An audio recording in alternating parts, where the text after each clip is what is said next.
এজনী গাই গৰুৱে কৰিছে অস্বাভাৱিক আচৰণ। সেই গাই গৰুৰ আচৰণক লৈ আতংকিত গাঁৱৰ ৰাইজ। এইবাৰৰ স্থান জামুগুৰিহাট। জামুগুৰিহাটৰ টকলাবাৰীৰ এখন গাঁৱত লাগিছে হৈচৈ। কণ কণ শিশুৰ পৰা আৰম্ভ কৰি বয়োবৃদ্ধলৈকে তথা সকলোৱে চিকিৎসালয়ত ভিৰ কৰিছে। লাগে ৰেবিজৰ বেজী। এইদৰে চিকিৎসালয়ত ভিৰ কৰিছে এইসকল গাঁৱৰ লোক। ৰেবিজৰ বেজী ল'বলৈ চিকিৎসালয়ত ভিৰ এইসকল লোক। উল্লেখ্য যে জামুগুৰিহাটৰ টকলাবাৰী গাঁৱত এটা পৰিয়ালত এজনী গাই গৰুৱে অস্বাভাৱিক আচৰণ কৰিছিল আৰু সেই আচৰণৰ পাছতেই চিকিৎসকে গৰুজনীৰ ৰেবিজ ৰোগত আক্ৰান্ত বুলি নিশ্চিত কৰিছিল। তাৰ পাছত হাহাকাৰ লাগিল গাঁওবাসীৰ মাজত।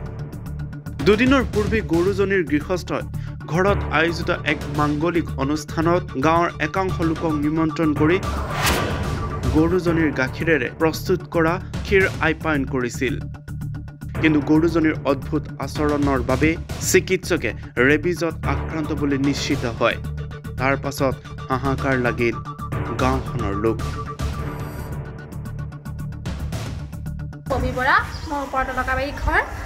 আজি মানে 4 দিনমান হৈছে, আমি ইমান দিনে গম পোৱা নাছিলোঁ।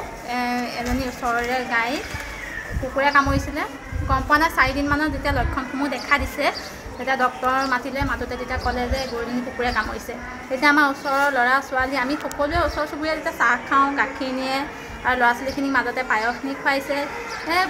প্ৰায় বহুখিনি মানুহে আপোনাৰ 20ৰ ওপৰ হ'ব, মানে 50জন মানেই হ'ব প্ৰায় ল'ৰা ছোৱালী মিলাই পেলাই। এতিয়া আমি সকলোৱে যেতিয়া ডক্টৰে ক'লে যে বেজী ল'ব লাগিব, আমি সেইকাৰণে সকলোৱে বেজী ল'বলৈ আহিছোঁ। 4টা দিছে বেজী, আমাৰ তাৰিখসমূহ লিখি দিছে। আমি তেনেদৰে এতিয়া বেজীখিনি লৈ পেলাই ল'ৰা ছোৱালীখিনিক লৈ পেলাই এতিয়া আৰু গৰুজনীৰ ৰেবিজ হৈছিল নেকি?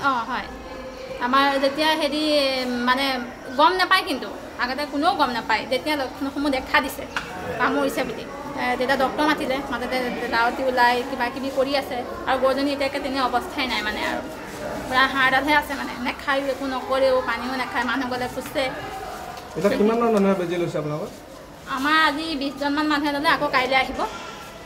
20জনৰ ওপৰতহে হ'ল বুলি কৈছে। আমাৰ মানে আহি আছে, লৈ আছে, গৈ আছে। ভয় খাইছে সকলোৱে ভয় খাইছে। হেৰিত মানে তলকাবাৰীত গৰু এটা ৰেবিজ হৈছিলে। আমি চাব গৈছিলোঁ, খবৰ দিয়াৰ লগে লগে আমি পৰ্য্যায়ক্ৰমে তাৰ চিকিৎসাটো কৰি আছোঁ।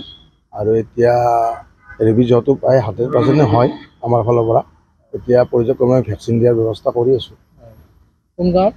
এই তলকাবাৰী ওপৰ তাৰ বহুতো লোকে এতিয়া বেজী ভেকচিন লৈছে, চৰকাৰী ভেকচিন মানে মানুহৰ লৈছে। এতিয়া গৰুৰো আমি দিয়াৰ কাৰণে গাঁওখনত আমি ওপৰত জনাইছোঁ। আজি কালি যদি ভেকচিন দিয়ে, কালিৰ পৰা আমি মাৰা আৰম্ভ কৰি দিম।